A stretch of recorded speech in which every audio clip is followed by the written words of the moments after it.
श्री अखिलेश यादव जी।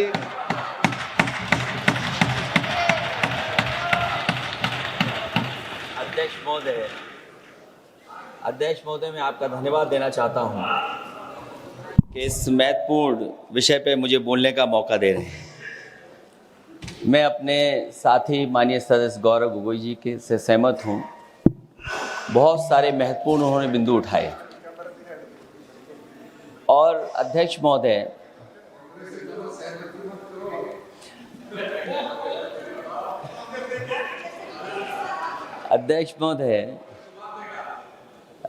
मुझसे ज़्यादा मेरे रिश्ते शायद हमारे विपक्ष के लोग ज़्यादा जान रहे हैं, और जितना विपक्ष के लोग नज़र रखेंगे मैं समझता हूँ उतना रिश्ते और मजबूत हो जाएंगे। अध्यक्ष महोदय, मैं आंदोलन को बहुत दूर से देख रहा था और उस आंदोलन में जो जीत के बाद नारा लगा, एक नारा लगा अध्यक्ष महोदय, सरकार के खिलाफ नारा लगा कि सरकार को ये अहंकार था कि सरकार झुकती नहीं है, लेकिन उन्हीं नई पीढ़ी के लोगों ने ये वो नारा दिया कि झुकाने वाला चाहिए, सरकार भी झुकती है। और सरकारों को झुकाना भी नौजवानों को आता है। सरकार झुकी और स्वीकार किया उन्होंने। जो करोड़ों नौजवान जो मांग कर रहे थे कि सबसे पहले जो मंत्री जी हैं वो इस्तीफा दें, और बिंदु दूसरे अलग हैं जो हम लोगों को जानकारी में मिल रहा है। अध्यक्ष महोदय, सरकार हर विषय पे स्वीकार किया है, लेकिन पता नहीं अध्यक्ष महोदय ये बात समझ में नहीं आ रही है कि सदन में उन आश्वासनों को क्यों नहीं रख रही है सरकार, जो सहमति बनी है। और उसके बाद अध्यक्ष महोदय, हम लोगों ने देखा कि जब मंत्री जी लौटे हैं, मंत्री नहीं रहे, उसके बाद सदन के बाहर उनका स्वागत किया गया। अध्यक्ष महोदय, जो स्वागत हुआ उसके लिए हमें कोई शिकायत नहीं है, लेकिन माननीय सदस्यों को कितनी बड़ी राहत मिली होगी, कितने बड़े संकट से बचाया उन्होंने। एक प्रधान जी को हटा करके प्रधानमंत्री बचा लिया आपने। और ऐसा अध्यक्ष महोदय आंदोलन किसी ने नहीं देखा, जिस आंदोलन में नई पीढ़ी के लोग, कम उम्र के लोग निकल करके आ गए और जो नारे दिए गए।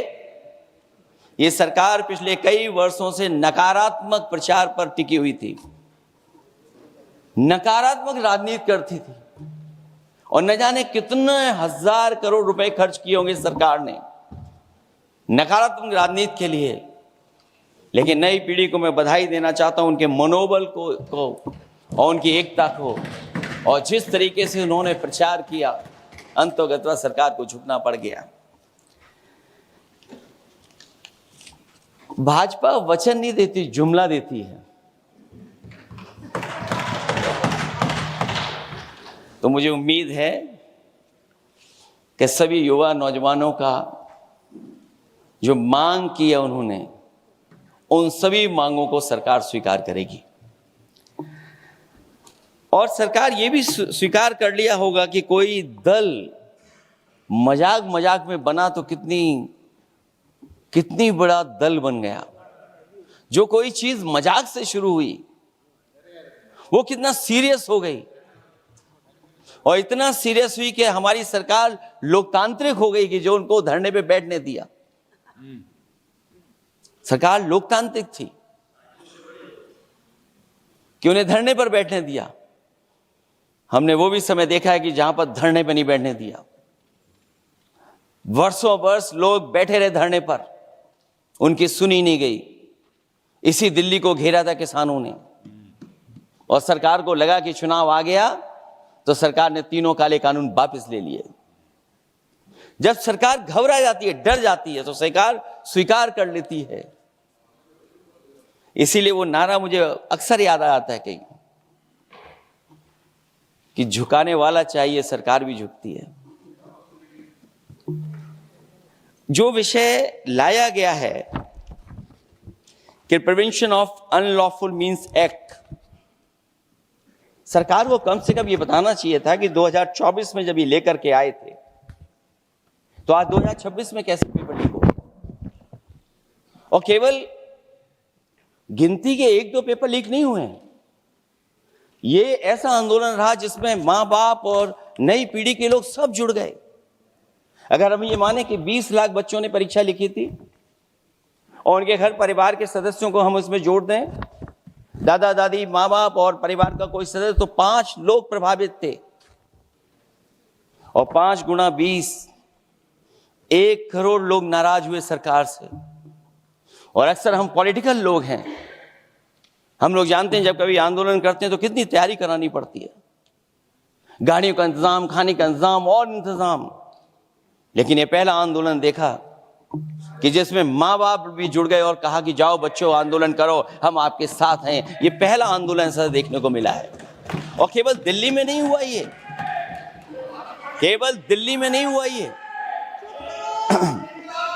अगर ये बात गलत है, अगर ये बात अध्यक्ष महोदय गलत लग रही है तो देश के होम मिनिस्टर साहब को ले आइए, वो सब एक्सप्लेन कर देंगे।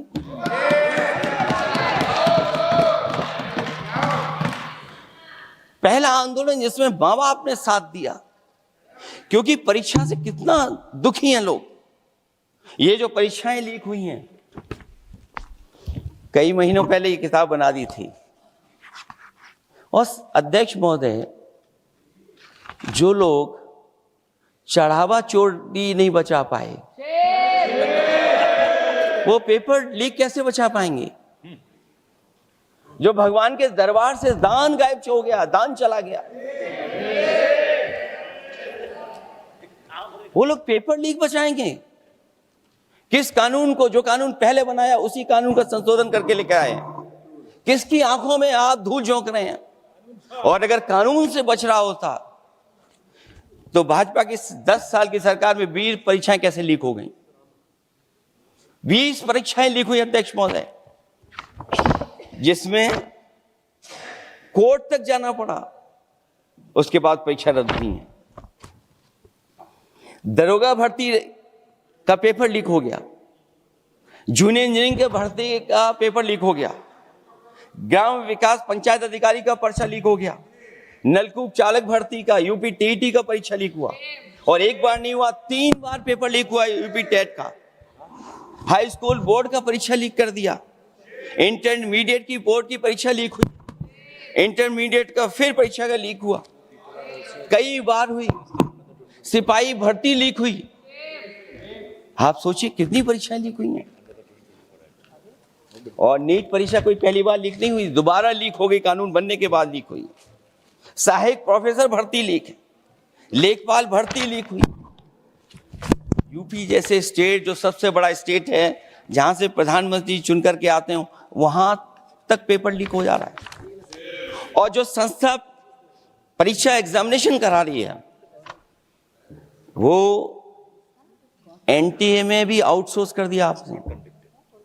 हम विपक्ष के लोगों को तो डर ये लगता है अध्यक्ष महोदय, कहीं ऐसा ना हो कि ये पूरी सरकार को आउटसोर्स कर दें। आउटसोर्स सरकार है, जो सबसे विश्वसनीय संस्था है, उसमें आउटसोर्स पे आपने कर्मचारी को रखा हुआ है। किस बात की जवाबदेही है? यही अकाउंटेबिलिटी है आपकी? कहीं अकाउंटेबिलिटी ये तो नहीं है? आप अकाउंटेबिलिटी को ये कहीं समझ बैठे हो कि अकाउंट को भर दे वो एबिलिटी वाला ही हमें चाहिए? कहीं वो अकाउंटेबिलिटी तो नहीं है? आप बताइए, एनटीए को आउटसोर्स किया हुआ है आपने। जिस संस्था की जिम्मेदारी है महत्वपूर्ण परीक्षा कराने की, उसमें सब आउटसोर्स। और ये सच कहा कि कांग्रेस पार्टी के माननीय सदस्य ने मांग की है कि वो हम लोगों को पता होना चाहिए आखिरकार कौन लोग थे जो आउटसोर्स होकर के बैठ करके परीक्षा में इस तरह की घोटाला कर रहे थे। आखिरकार जवाबदेही क्या है, किसकी थी? और फिर केवल नीट की परीक्षा की बात करें और परीक्षाओं की बात करें,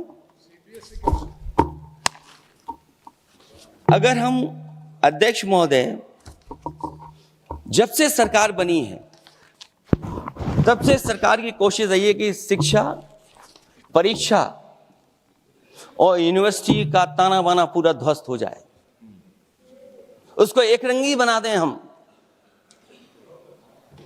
उसमें अंडरग्राउंड अनरजिस्टर्ड लोग शामिल हो जाएं। ये पिछले जब से भारतीय जनता पार्टी की सरकार आई है तब से हो रहा है। और फिर शुरुआत कहां से होती है? क्योंकि आप नहीं चाहते कि देश के गरीब लोग पढ़ें लिखें आगे बढ़ें। सरकार ने सबसे पहले हमला किया प्राइमरी स्कूल पर, और प्राइमरी स्कूल कितने बंद किए हैं आपने? जहां से बच्चे की शिक्षा की यात्रा शुरू होती है। एक गरीब परिवार का बेटा, बच्चे कहां से पढ़ करके निकलते हैं? सबसे पहले प्राथमिक शिक्षा सरकारी स्कूलों से पढ़ करके निकलते हैं। हमारे बहुत सारे माननीय सदस्य होंगे, वो उन्हीं प्राथमिक विद्यालयों से पढ़ करके आज इस सदन तक पहुंचे होंगे। आपने सबसे पहले स्कूलों पे हमला किया, और प्राइमरी से लेकर के नौकरी तक पे आपने हमला किया है। युवाओं के भविष्य पर आपने चोट पहुंचाने का काम किया है। और जो प्राइमरी स्कूल जो आपने बंद किए हैं, वो इसीलिए बंद किए हैं आपने कि पिछड़े, दलित और गरीब के वर्ग के परिवारों के बच्चे पढ़ लिख न जाएं। क्योंकि आज भी अगर हम देखते हैं प्राइमरी स्कूल में कौन पढ़ने जा रहा है? सबसे समाज के गरीब परिवार के बच्चे पढ़ करने जा रहे हैं। सबसे पहला हमला आपने वही किया, और इसीलिए किया क्योंकि नींव पर ही अगर हमला होगा तो ये आगे नहीं बढ़ पाएंगे। जो आंकड़े सरकार के बताए गए हैं, 1 लाख से ज्यादा सरकारी प्राइमरी स्कूल बंद कर दिए सरकार ने। और अगर ये बात गलत है तो हमें उम्मीद है सरकार इस पर भी जवाब देगी। और अगर हम आंकड़े निकालें तो जो आंकड़े दिखाई दे रहे हैं, यूपी में सबसे ज्यादा प्राइमरी स्कूल बंद हुए हैं। और ये सरकार के आंकड़े हैं कि 7 लाख से ऊपर विद्यालय थे जो अब 6 लाख रह गए हैं। और यूपी में तो सबसे ज्यादा बंद हुए हैं। उत्तर प्रदेश में 26,386 सरकारी प्राइमरी स्कूल बंद कर दिए सरकार ने। और केवल प्राइमरी स्कूल बंद नहीं किए हैं, नौकरी पे भी हमला किया है। 69,000 शिक्षक भर्ती को लेकर के बड़े पैमाने पर घोटाला किया गया। और घोटाला इतना बड़ा है कि वो सभी कोर्टों में गए हैं और पिछले कई वर्षों से आंदोलन कर रहे हैं। कोई स्थान नहीं बचा अध्यक्ष महोदय जहां पर वो शिक्षक भर्ती के लोग न गए हों। मंत्रियों के यहाँ गए हैं, आंदोलन किया है, हाई कोर्ट गए हैं, सुप्रीम कोर्ट गए हैं। लेकिन देखिए सरकार भी कमाल की है कि सरकार उनको नौकरी नहीं देना चाहती। और इसलिए नौकरी नहीं देना चाहती है क्योंकि उन्होंने भर्ती गलत की है, और भर्ती में जिन लोगों का अधिकार छीना है वो सबसे ज्यादा पिछड़े और दलित परिवार के बेटे, जिनका अधिकार इस सरकार ने छीना है। और ये अगर बात नहीं ठीक है तो हमें उम्मीद है कि सरकार इसका भी जवाब देगी। माध्यमिक स्कूलों को भी बंद किया जा रहा है, और बड़े पैमाने पे स्कूल बंद हुए हैं। और जो बोर्ड की परीक्षाएं लीक हुई हैं, पूरे देश में बड़े पैमाने पर बोर्ड परीक्षाओं के पेपर लीक किए गए हैं। अध्यक्ष महोदय, हम जानना चाहते हैं कि आखिरकार 10वीं और 12वीं के पेपर लीक क्यों हो रहे हैं? 10वीं और 12वीं के पेपर लीक क्यों हो रहे हैं? इसके लिए अगर कोई सरकार के पास जवाब हो तो बताएं।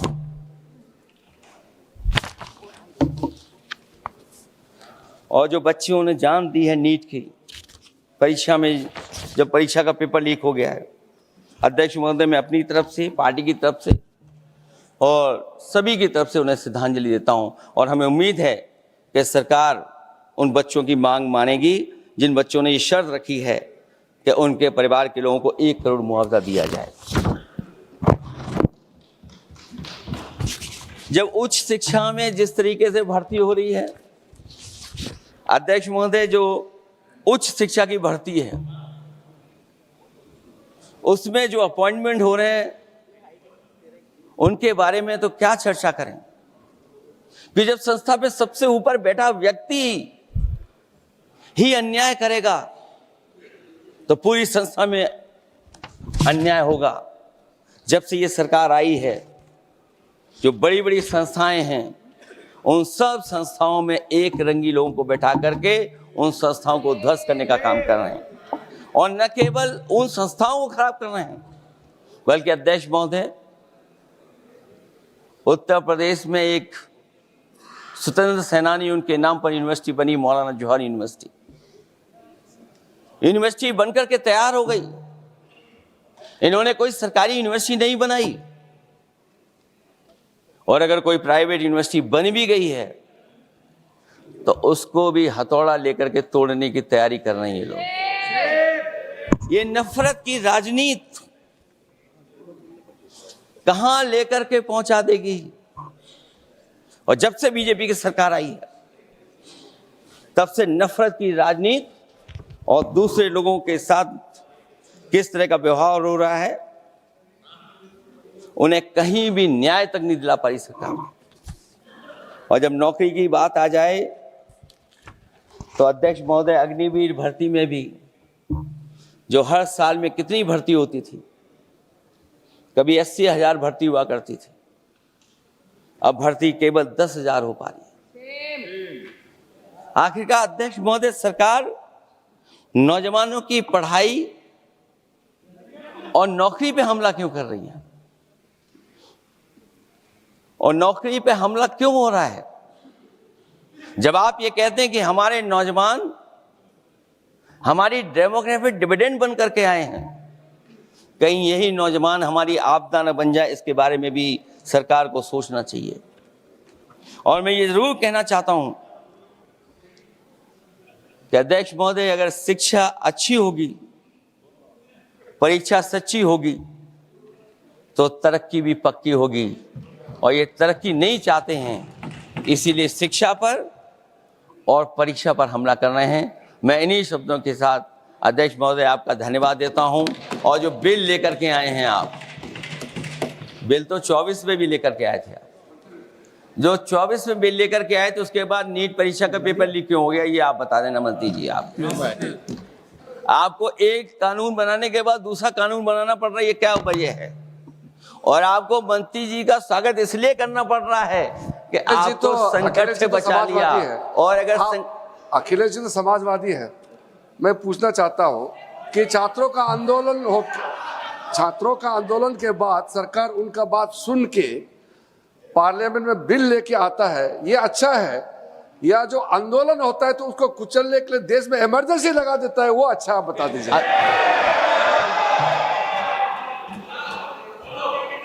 अध्यक्ष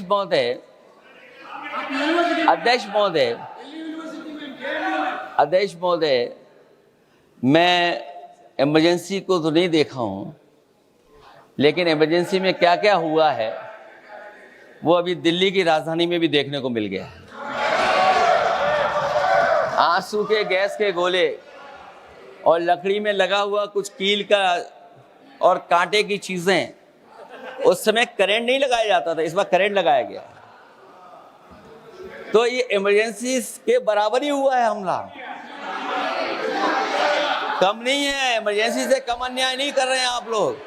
और याद करिए अध्यक्ष महोदय, अगर इमरजेंसी इन्हें याद आ गई है, अगर इमरजेंसी अध्यक्ष महोदय ने याद आ गई है, तो इमरजेंसी के बाद भी परिवर्तन हुआ था, और हमें भरोसा है कि इसके बाद भी परिवर्तन होगा। और अध्यक्ष महोदय, मैं आखिरी में कहना चाहता हूं, कानून से नहीं, नियत साफ होगी तब नीट का परीक्षा साफ होगी। सवाल कानून का नहीं है, आपकी नियत साफ नहीं है। और जिस समय आपकी नियत साफ होगी तो परीक्षा भी साफ हो जाएगी। और हमारे साथी जो कुछ और बातें उठा रहे हैं, आज मौका नहीं है लेकिन आपको भगवान भी माफ नहीं करेंगे, क्योंकि आप चढ़ावा चोरी में शामिल हुए हैं। और चढ़ावा ही नहीं, जो गुप्त दान था वो भी चोरी हुआ है, गुप्त दान। और ये पाप की श्रेणी में नहीं आता है, महापाप की श्रेणी में आता है। Akhilesh ji bill pay. और अध्यक्ष महोदय, आखिरी में मैं इतना ही कहना चाहता हूं, शिक्षा की रक्षा के लिए जो आंदोलन हुआ है वो हमेशा आंदोलन जीतेंगे। बहुत बहुत धन्यवाद, बहुत बहुत आभार प्रकट करता हूं आपका।